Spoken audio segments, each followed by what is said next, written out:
The laughter hurt more than their words ever could. It started with my mother's dismissive chuckle, then spread around our dinner table like a virus. Even the clink of silverware seemed to mock me. I'm Quinn, and that night changed everything. I'd spent weeks rehearsing how I'd tell my family I was leaving my cushy corporate job to pursue art full time. Somehow I'd imagined their reactions would be different. Art? My father Ray wiped his mouth with his napkin, his eyes crinkling with amusement. You mean like those little doodles you make in your spare time? They're not doodles, Dad. I gripped my fork tighter, pushing the untouched lasagna around my plate. I've been painting seriously for years. I just never showed you because I knew you'd react exactly like this. My sister Marlene reached across the table, patting my hand in that condescending way she'd perfected since childhood. Quinny, be realistic. You have a great job at Morgan Stanley. Benefits, stability, a future. Why throw that away? Because it's killing me inside, I said, my voice stronger than I felt. Every morning I drag myself to that office and die a little more. My art isn't just a hobby, it's who I am. Mom set down her wine glass with an audible thunk. Who you are is our daughter, and we didn't put you through business school to watch you throw it all away on some creative phase. Phase? The word tasted bitter. I've been painting since I was 6. Remember that scholarship I got to the summer art program? The one you wouldn't let me accept?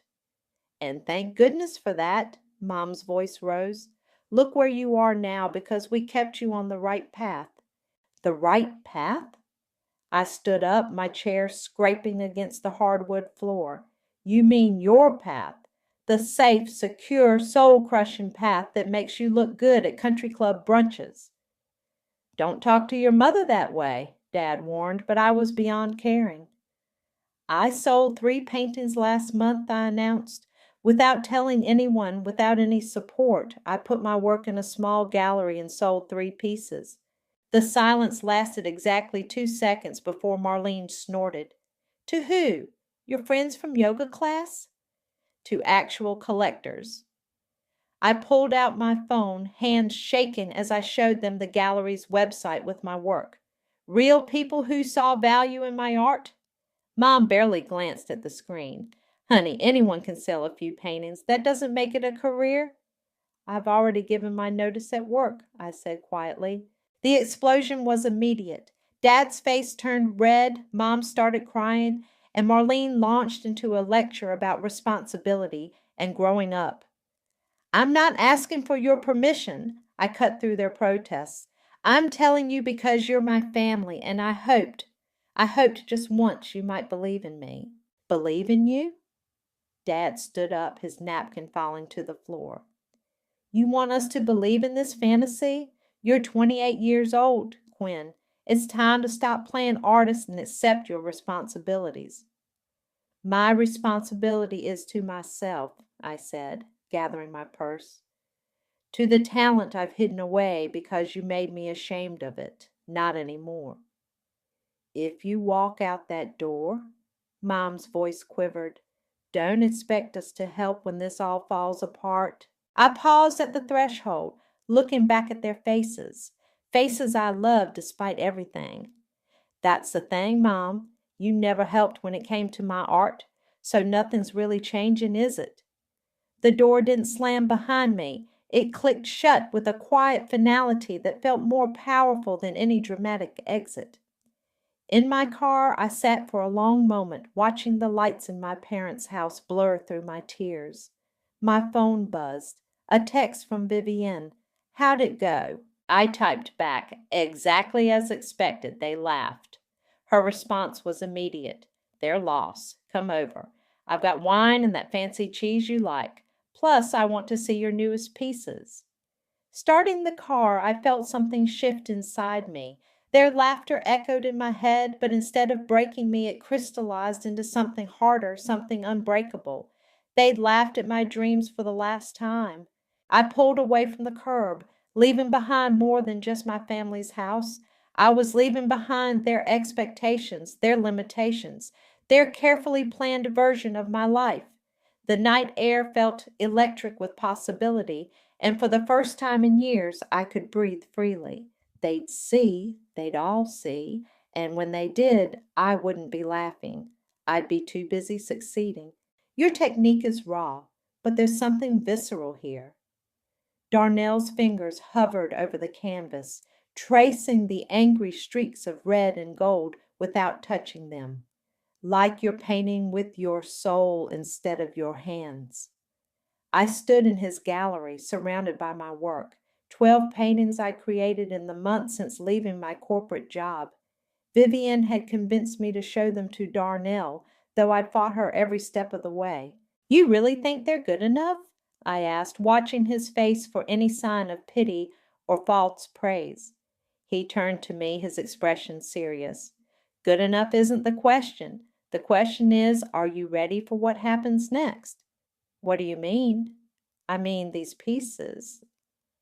He gestured to a particularly dark painting where a business suit morphed into chains.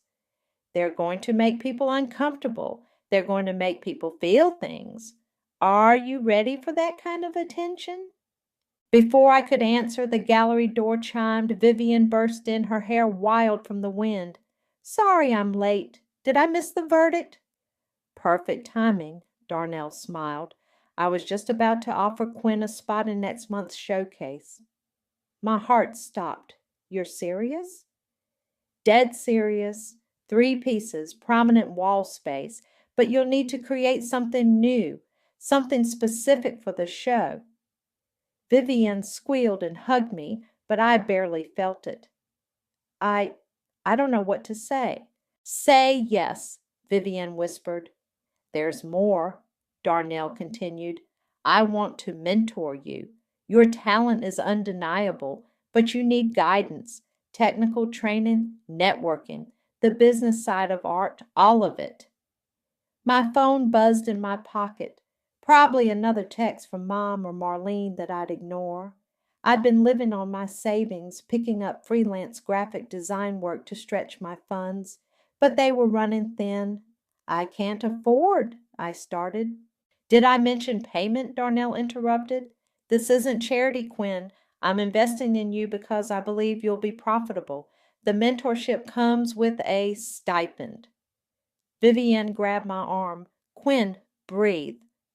I hadn't realized I was holding my breath. How? How much? When Darnell named the figure, I had to sit down. It wasn't Morgan Stanley money, but it was enough to keep me afloat, enough to focus on my art without panic attacks about rent. Why me? I asked. Darnell sat across from me, his eyes intense. Because in 20 years of running this gallery, I've learned to spot the real thing.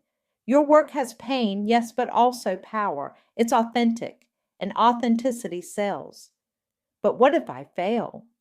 Then you fail spectacularly, creating something true instead of dying slowly in a cubicle. He stood up, walking to my largest piece, a woman emerging from a chrysalis made of spreadsheets and tie pins. But I don't think you'll fail. My phone buzzed again. This time I checked it. A text from Dad. Your mother's worried sick. Stop this nonsense and come home. Looking up from the phone, I met Darnell's gaze. When do we start? The next 3 weeks were a blur of canvas and color. Darnell was a demanding mentor, pushing me to refine my technique without losing the raw emotion that drew him to my work. Every morning I arrived at the gallery before dawn, setting up in the small studio he'd cleared for me. Your brush strokes are too hesitant here, he'd say, or this composition needs more balance. But he never told me what to paint, only how to better express what I was already trying to say. One evening, as I was cleaning my brushes, he brought in a stranger, a tall man with kind eyes and silver temples. Quinn, this is Santiago. He's one of our most discerning collectors. Santiago studied my unfinished piece, a woman standing on a bridge made of broken expectations. Fascinating. The tension between obligation and freedom, it's palpable. Thank you, I managed, trying not to feel intimidated by his obvious expertise. I'd like to see more, he said to Darnell. Keep me informed about her progress. After he left, I turned to Darnell. Was that good or bad? That was very good. Santiago doesn't waste time on artists unless he sees something special. He handed me a fresh canvas. Now show me what else you've got inside you. I stared at the blank white surface, feeling the weight of opportunity and terror in equal measure. My phone buzzed again. Another ignored message from family, but this time I didn't even check it. I had work to do, real work, the kind that made my soul sing instead of shrivel. Picking up my brush, I began to paint. Final notice, I muttered, staring at the red letters on my electricity bill. The stack of similar envelopes on my kitchen counter seemed to mock me, each one a reminder that passion doesn't pay bills, at least not yet. Move in with me, Vivian said, perched on my worn couch with a cup of tea. Your lease is up next month anyway. I shook my head, adding another layer of paint to my latest piece. I can't. I need my own space to work, and besides, I'm not giving them the satisfaction. Them being your family? She sighed.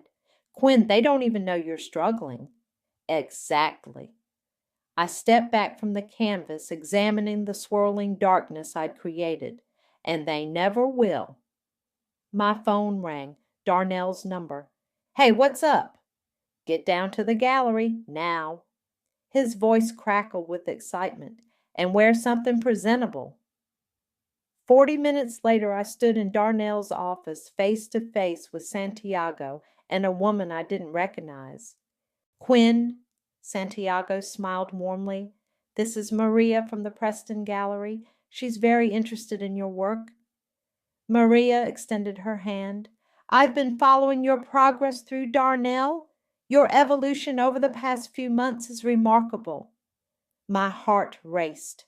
The Preston Gallery was prestigious, the kind of place that could make a career. Thank you, that's amazing to hear.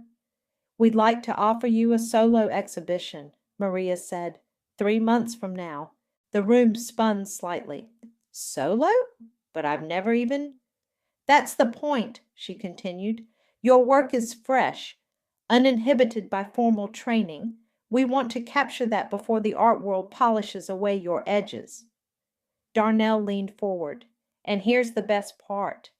Santiago has offered to underwrite the entire exhibition. I turned to Santiago, who watched me with those kind, knowing eyes. Why would you do that?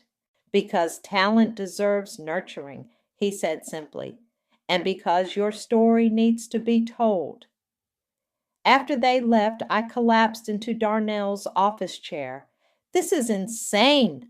I don't have enough pieces for a solo show. You'll create them. He pulled out a contract. The advance should cover your living expenses while you work. The number on the paper made me dizzy. It would solve all my immediate problems, rent, bills, supplies. But what if I can't deliver? The fear that had been building inside me burst out. What if I freeze? What if everything I make is garbage? Then you'll make more. Darnell's voice was firm. Art isn't about perfection, it's about truth, and your truth is compelling. That night, I couldn't sleep. I paced my apartment staring at unfinished canvases, reading and rereading the contract. Around midnight, my phone lit up with a text from Marlene. Mom's birthday dinner next week. She misses you. Please come. I hadn't spoken to any of them in months. The thought of sitting at that table again, feeling their judgment. Instead of replying, I grabbed a fresh canvas. The painting emerged into violent strokes. A family dinner table floating in space, the chairs occupied by shadows with gleaming teeth.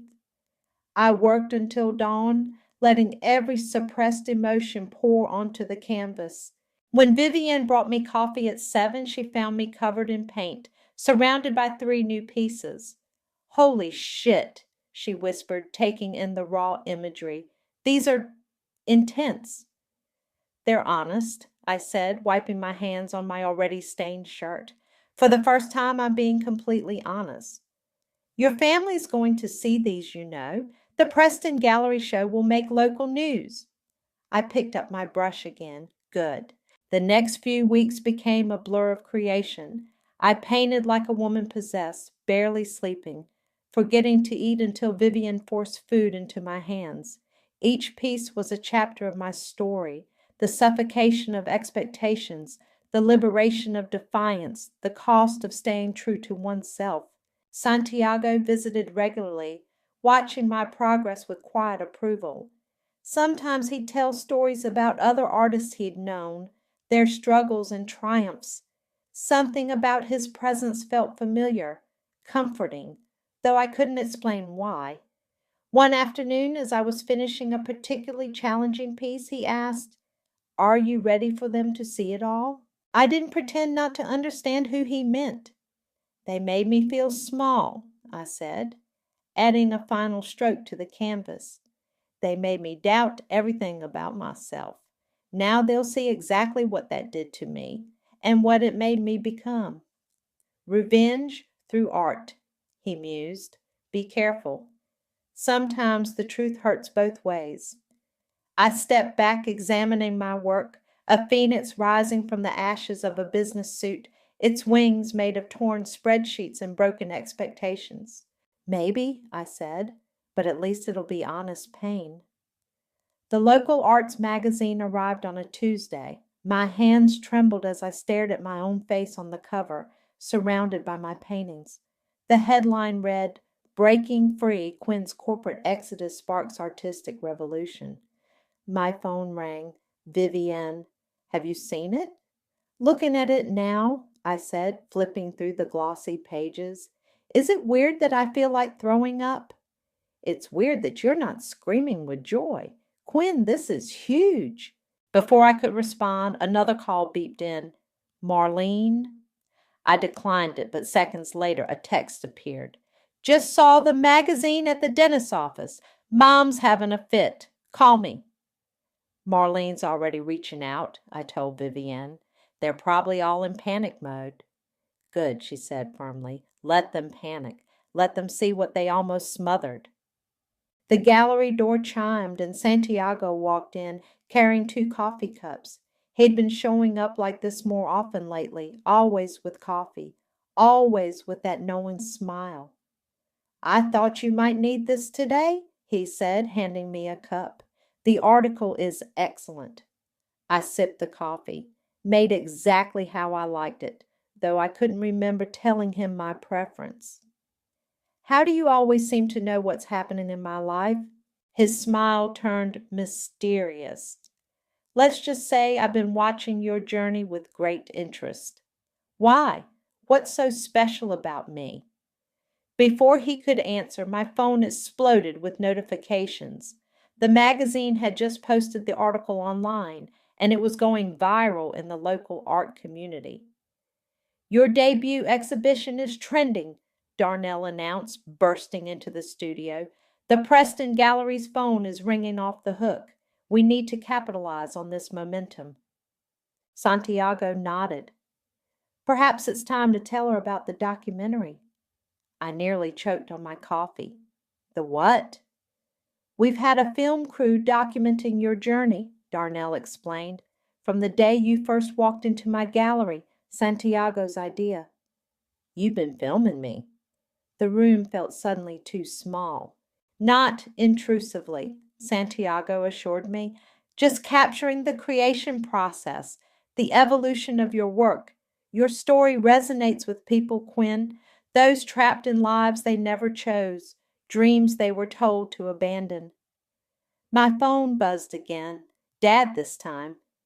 "Your mother's crying. Is this how you want to hurt us? Through some public spectacle?" I showed the message to Santiago. "They think this is about hurting them, isn't it?" His eyes held mine. "At least partly." Before I could answer, Vivian rushed in, waving her phone. "You're trending on Twitter. Local news wants an interview. The next few hours were chaos. Journalists called, galleries reached out, and my social media exploded. Through it all, Santiago remained, watching with that same enigmatic smile. "There's something you're not telling me," I said when we finally had a moment alone. He studied one of my newest pieces, a child's hand reaching for art supplies while adult hands held out calculators and business plans. "I knew your grandmother," he said quietly. The world stopped. "What?" "Maria Murphy. She was a remarkable artist, but her family—" He trailed off, letting me fill in the blanks. "They made her give it up," I whispered. I'd only known my grandmother as the quiet woman who slipped me crayons when no one was looking. She died when I was 12. "They did?"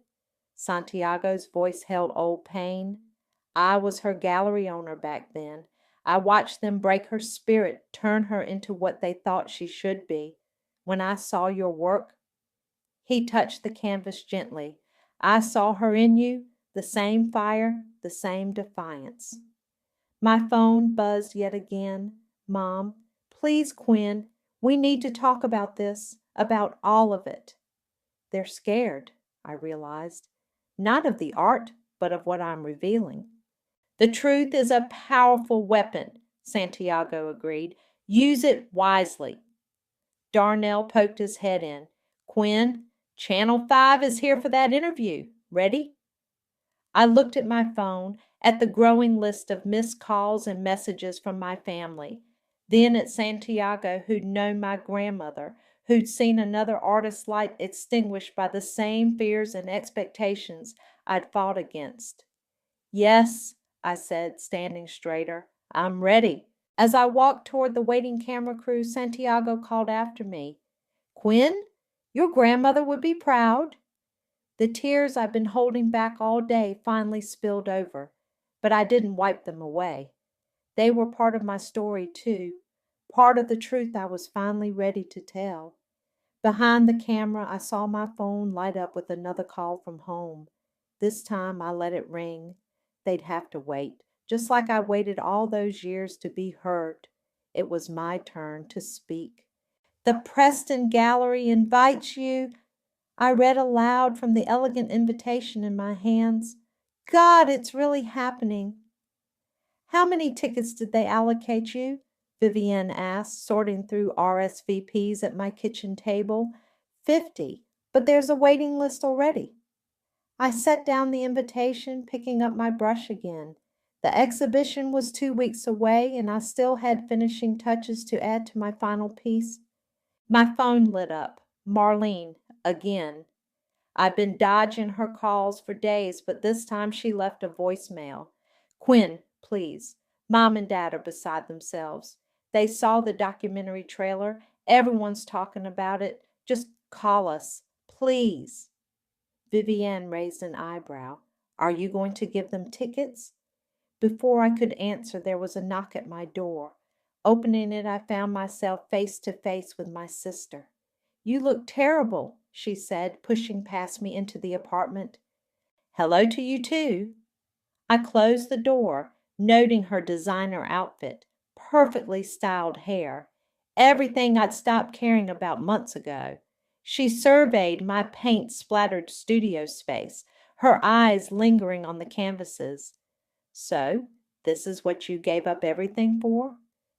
"I didn't give up anything, Marlene," I found myself. "Found yourself?"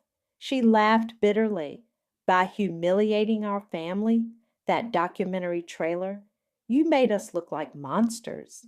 "I told the truth," I said quietly. "If the truth makes you look like monsters, that's not my problem." Vivienne stood up. "I should go." "No, stay," I said.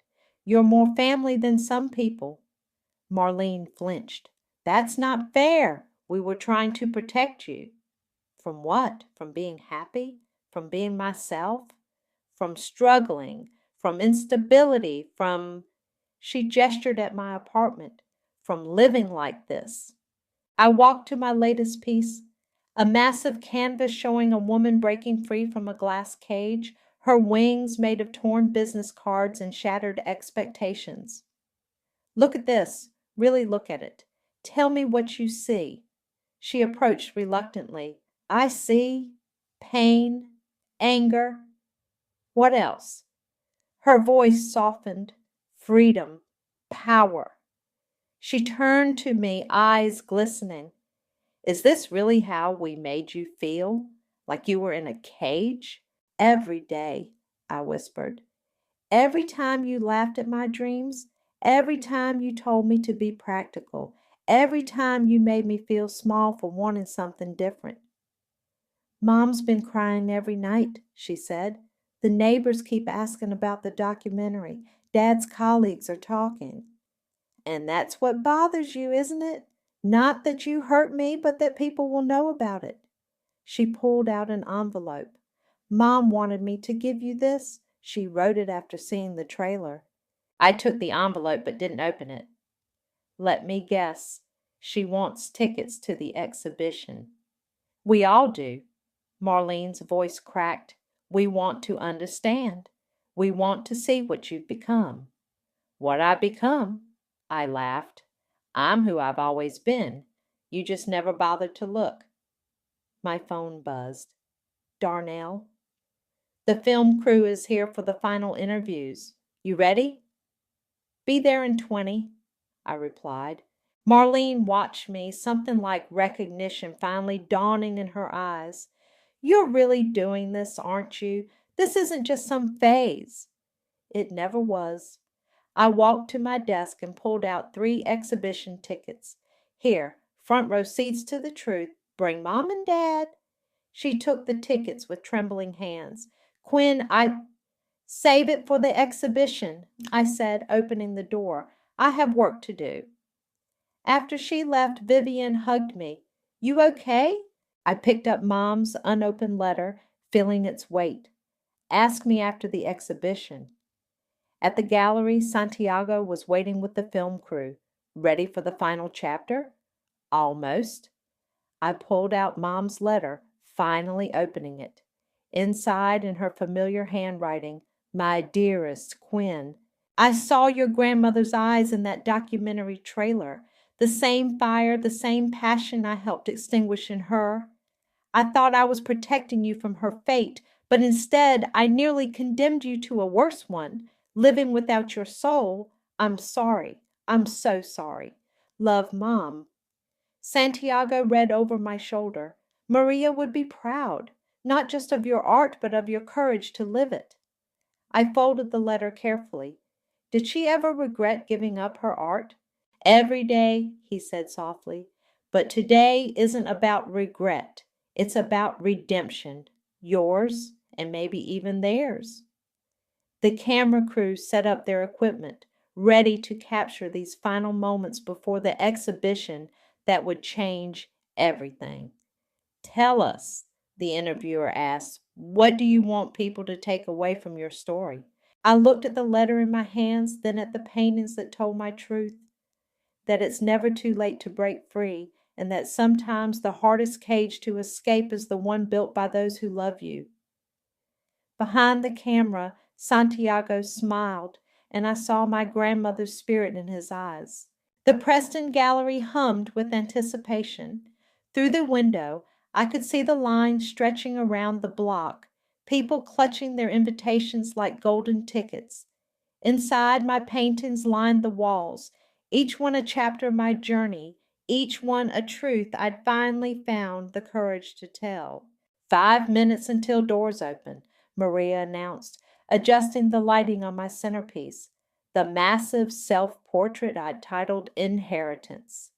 In it, my grandmother's eyes stared out from my face, our shared defiance captured in oils and anger and hope. Darnell appeared at my elbow with a glass of champagne. Drink this. You're shaking. Have they arrived yet? I asked, though I already knew the answer. I'd spotted my family through the window, standing awkwardly near the front of the line. Mom in her best dress, Dad looking uncomfortable in his suit, Marlene trying to appear casual while checking her phone every 30 seconds. They're here, Santiago confirmed, adjusting one of the spotlights.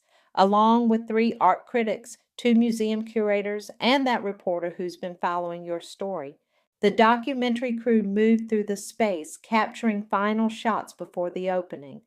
Their presence had become so familiar over the past months that I barely noticed them anymore. "It's time," Maria said softly. The doors opened. People flooded in, their voices creating a symphony of whispers and gasps as they encountered each piece. I stood back, watching their reactions, feeling simultaneously exposed and empowered. "Oh my God," I heard someone say. "Look at the detail in this one. You can actually feel the suffocation. The way she uses corporate imagery as chains, brilliant. Is that her family in this one? The shadows with the sharp teeth?" Then I heard my mother's sharp intake of breath. She stood before my earliest piece, the one I'd painted the night I left their dinner table. In it, a young girl's dreams leaked out of her in colorful streams, while suited figures tried to catch them in spreadsheets and calculators. "Quinn?"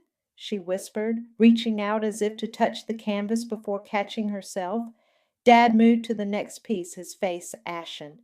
"Is this really how you saw us?" "Not saw," I said, making them jump. They hadn't noticed me approach. "See?" Marlene joined us, her eyes red.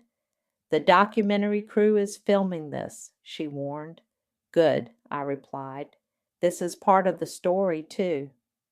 I led them through the exhibition, watching their faces as they absorbed each piece. The progression was clear, from suppression to rebellion, from pain to power. When we reached inheritance, Mom started crying openly. "Those are her eyes," she said. "Your grandmother's eyes. I never realized." "Mr. Santiago told me about her," I said, "about how you made her give up her art." Dad's head snapped up. "Santiago? What does he have to do with—" "I was Maria's gallery owner," Santiago said, appearing beside us. "I watched her light dim day by day until there was nothing left but regret and duty. When I saw Quinn's work, I knew I couldn't let history repeat itself." Mom staggered slightly, and Dad caught her arm. "You knew my mother?" she asked Santiago. "I knew her soul," he replied, "just as I know your daughter's." The documentary crew circled us, capturing every word, every reaction. But for once, my family didn't seem to care about appearances. "The centerpiece," the gallery guide was saying to the crowd, "represents not just the artist's personal journey, but a generational pattern of dreams denied and spirits crushed. Yet unlike her grandmother, Quinn chose a different path." "I didn't know," Mom whispered, "about any of it. About Mom, about how deeply we hurt you." "Now you do," I said, my voice steady. "Every painting here is a conversation we should have had years ago. Every brushstroke is a word I couldn't say." The crowd pressed closer, drawn by the family drama unfolding before my most powerful piece. Cameras clicked, the documentary crew moved in, and I could feel the story writing itself in real time. "Quinn," Dad started, but I held up my hand. "Not here," I said. "Not now. Tonight isn't about forgiveness or explanations. It's about truth, my truth." I turned to address the growing crowd, my voice carrying across the suddenly quiet gallery. "Every piece here tells a story about family, about expectations, about the courage to break free. But mostly it's about finding your voice when the whole world tells you to be quiet."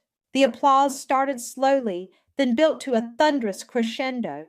Through my tears, I saw Santiago smiling, saw the documentary crew capturing everything, saw my family standing small and shocked before my giant canvas. In that moment, I was no longer the dutiful daughter they'd tried to shape. I was an artist standing in my power, finally and completely free. "Every piece sold," Darnell announced, his voice filled with awe. "Even the museums are fighting over acquisition rights." The gallery had emptied, leaving only scattered champagne glasses and emotion-charged air. My family huddled near the entrance, looking lost and small against the backdrop of my art. "We need to talk," Mom said, stepping forward. "Please." Santiago touched my shoulder. "Use my office. The documentary crew needs one final scene anyway." I led them through the gallery to the back office, cameras following at a respectful distance. The space felt too small for all our unspoken words.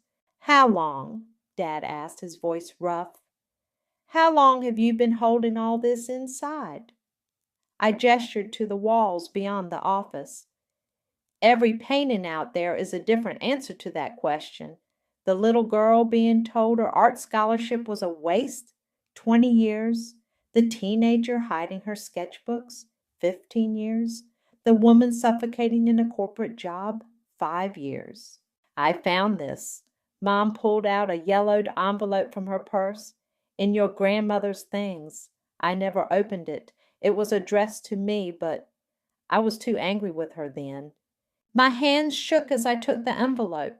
Inside was a sketch, a young girl, clearly my mother, drawing at a kitchen table. The note attached read, "My dearest June, I hope you'll forgive me for giving in, for letting them convince me that art wasn't a real career. Don't make the same mistake with your children. Let them fly. Love, Mom." "I failed her," Mom whispered, "and I failed you." "You became exactly what broke you," I said, my voice harder than intended. "You took Grandma's cage and tried to lock me in it." Marlene stepped forward. "We thought we were protecting you." "From what? Joy, purpose, being true to myself?" "From struggle," Dad interrupted. "From instability, from living on my own terms?" I stood up, anger finally breaking through. "Well, guess what? I struggled anyway. I just did it alone, without my family's support, without anyone believing in me except Vivienne and eventually Darnell and Santiago." The documentary crew captured every word, every tear, every painful truth. "Santiago," Mom said suddenly. "He knew my mother, really knew her." "He did." I walked to the office door, gesturing for Santiago to join us. He entered carrying a portfolio I'd never seen before. "Maria gave me these," he said, opening the portfolio to reveal dozens of paintings. "She created them in secret after your father made her quit. She made me promise to keep them safe, to wait for the right moment." Mom's hands trembled as she touched the artwork. These are incredible." "They're yours now," Santiago said, "all of them. Maria wanted you to have them when you were ready to understand." "When did she paint these?" Dad asked, his voice small. "During lunch breaks at her accounting job, late at night when everyone was asleep, in stolen moments between being who she was expected to be and who she really was." Santiago looked at me. "Sound familiar?"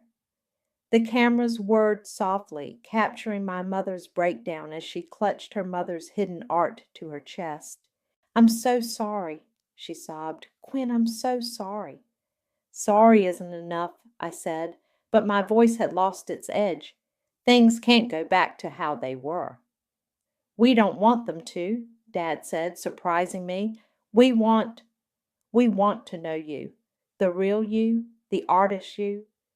Even if it makes you uncomfortable, even if my art continues to expose a painful truth." "Especially then," Marlene said. "We've earned every uncomfortable moment." Santiago placed my grandmother's portfolio on the desk between us. "Maria used to say that art isn't just about creation, it's about healing, about bridging the gaps between who we are and who we're afraid to be." I looked at my family, really looked at them. Mom crying over her mother's hidden talents, Dad struggling to face his role and suppressing 2 generations of artists, Marlene finally seeing me as more than just her rebellious little sister. "I have one condition," I said. "The documentary needs an ending, a real one. Are you willing to tell your side of the story, to admit everything on camera?" They exchanged glances. Then Mom nodded. We owe you that much. We owe your grandmother that much." Santiago smiled that knowing smile of his. "Maria would be proud of all of you." The documentary crew positioned their cameras as my family prepared to confess their part in my story, in my grandmother's story. It wasn't forgiveness, not yet, but it was something else. Truth, finally set free after generations of silence. And sometimes that's where healing begins. The documentary premiere filled every seat in the art house theater. My latest painting hung in the lobby, a triptych showing 3 generations of women, my grandmother with hidden sketches, my mother with closed fists, and me with open wings. "Ready?" Vivienne squeezed my hand as the lights dimmed. The film opened with my family's confession from that night at the gallery. Mom's tear-streaked face filled the screen.